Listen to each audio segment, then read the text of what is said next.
విశాఖ ఉక్కు పరిశ్రమ ప్రైవేటీకరణ ప్రక్రియ ఆగలేదని మరోసారి కేంద్రం స్పష్టం చేసిందన్నారు పోరాట కమిటీ కన్వీనర్ అయోధ్యరామ్.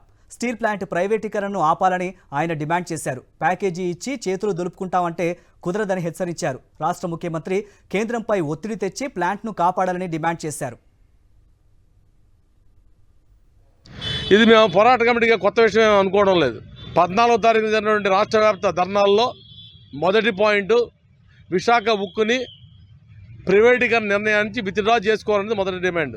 రెండవది సేల్లో కలపాలని, మూడవది సొంత గనులు కేటాయించాలని, నాలుగవది కాంట్రాక్ట్ కార్మికులు కానీ పర్మనెంట్ ఉద్యోగులను తొలగించకుండా పూర్తిస్థాయి ఉత్పత్తి తీయాలని చెప్పేసి ఉద్యమం కొనసాగుతూ ఉంది. కాబట్టి ప్రభుత్వం ప్యాకేజ్ ఇచ్చేసి ప్రైవేటీకరణ నిర్ణయాన్ని వెనక్కి తీసుకోకపోతే కూరదని చెప్పేసి ప్రభుత్వానికి అడుగుతూ ఉన్నాం.